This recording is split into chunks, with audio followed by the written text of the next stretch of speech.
Meus queridos, hoje vamos de aula de filosofia e o tema de hoje é ética e direitos humanos, beleza? Então, ética é uma palavra que se origina do grego ethos, que significa modo de ser, costume ou hábito. A ética, então, reflete a conduta humana e o comportamento moral das pessoas na sociedade. A história da ética perante a filosofia. Ela é estudada sobre três aspectos fundamentais: o eudaimonismo, a deontologia e o utilitarismo. O eudaimonismo, que se inicia na antiguidade com Aristóteles, né? E mais precisamente quando ele escreveu uma obra chamada Ética e Nicômaco, na qual ele sistematizou a ética, apresentando como ela se constrói no indivíduo. Nicômaco é um nome de uma pessoa, né, que foi exatamente o filho de Aristóteles. Segundo a história conta, recebeu esse nome em homenagem ao seu avô, que também se chamava Nicômaco. A ética, então, se apresenta como uma ação individual que levaria o homem à felicidade plena. Segundo Aristóteles, a felicidade é um estado pleno de realização pessoal por ter realizado um bem. É algo que só se atinge a partir da virtude. Quando esse fazer bem, né, ultrapassa o indivíduo e passa a ser coletivo, então, para Aristóteles, teremos uma atitude moral. A moral está, então, ligada diretamente à questão da eudaimonia. O que é eudaimonia? Ela é a palavra que surge da junção das palavras gregas, eu, que tratando do o bem ou aquilo que é bom, e daemon, que seria Deus ou gênio, intermediário entre os homens e as divindades superiores, representando assim o bem maior. A eudaimonia não deve ser apenas um estado momentâneo, mas um estilo de vida. Assim, para Aristóteles, a eudaimonia está ligada ao fazer bem na vida pública. Esse bem maior não estaria ligado às coisas materiais, e sim a uma atitude de alma, segundo a virtude do ser. Para Aristóteles, a verdadeira eudaimonia acontece quando o bem da cidade está acima do bem individual. Esse seria para ele a essência da vida pública. Vamos falar sobre deontologia. Immanuel Kant buscou criar um modelo ético que fosse independente de qualquer tipo de justificação moral, religiosa, e se baseasse apenas na capacidade de julgar, inerente ao ser humano. Para isso, Kant ele elaborou um imperativo, uma ordem, de forma que o indivíduo pudesse utilizar como uma bússola moral, que seria um imperativo categórico. Ele acreditava, assim, que nossos atos deveriam seguir a razão humana pura, sem possuir tendências religiosas ou ideológicas.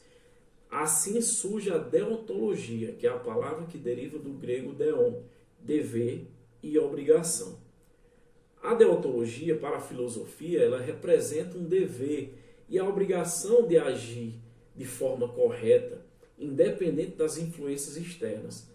A deontologia ela é aplicada no código de ética das profissões, certo? Vamos falar sobre o utilitarismo. Diferente da deontologia, o utilitarismo prevê que o indivíduo deve analisar a situação antes de agir e deve agir de uma forma que gere maior bem-estar ao maior número de pessoas possíveis. A relação entre um e outro, no caso da ética, que se aplica aos direitos humanos, essa relação, para garantir que os direitos humanos sejam aplicados, deve se agir com ética. Agora vamos falar um pouco sobre direitos humanos. Os direitos humanos são os direitos que pertencem a todos os seres humanos, independentemente da sua nacionalidade, raça ou qualquer outra condição. A ética se faz presente na garantia dos direitos humanos. No ano 539 a.C., existiu um rei da antiga Pérsia, chamado Ciro. Ao conquistar a Babilônia, Ciro libertou todos os escravos e decretou liberdade religiosa a seu povo, além da igualdade racial. Tudo isso foi registrado em um bloco de argila chamado de Cilindro de Ciro. Essa foi considerada a primeira declaração dos direitos humanos da história. Já em 1776, com a independência dos Estados Unidos, foi publicada uma declaração que acentuava os direitos individuais, o direito à vida, à liberdade e à busca pela felicidade, e o direito da revolução. Essas ideias influenciaram diretamente a Revolução Francesa, que foi em 1789. Com a Revolução Francesa foi publicado um documento chamado Declaração dos Direitos do Homem e do Cidadão. Nessa declaração foi garantida, sobretudo, que todos os cidadãos franceses deveriam ter direito à liberdade, à propriedade e à segurança. Porém, esses direitos só eram garantidos ao homem maior de 21 anos de idade e que devolveria os seus impostos, pois quem assim fizesse era considerado como cidadão. Quando ele retrata do homem, a mulher, onde é que fica nessa história? As mulheres, em contrapartida, elaboraram posteriormente, ainda dentro do período da Revolução Francesa, como eu falei, a proposta de uma declaração dos direitos da mulher e da cidadã, para igualar-se à outra, que era concedida apenas aos homens. Porém, a sua autora, a autora desses direitos da mulher, Olympe de Gouges, foi condenada como contra-revolucionária, denunciada como uma mulher desnaturada, e foi guilhotinada em praça pública no ano de 1793. Pois nesse momento, ainda no século XVIII, as mulheres começaram a se organizar em movimentos sociais, visando a garantia dos seus direitos. Então, todos esses documentos são considerados importantes influenciadores para a construção de uma Declaração Universal dos Direitos Humanos, que foi constituído em 1948. Vamos falar sobre ele. Durante o período da Segunda Guerra Mundial, foram observadas várias violações dos direitos individuais, sobretudo as cometidas pelo Holocausto, como a professora Núbia relata. Logo após o fim da Segunda Guerra, se forma a ONU, que é a Organização das Nações Unidas, com o objetivo de promover a paz entre as nações e garantir os direitos dos povos. Foi criada a Declaração Universal dos Direitos Humanos, formada por 30 artigos, que tratam dos direitos que devem garantir a liberdade, a justiça e a paz mundial.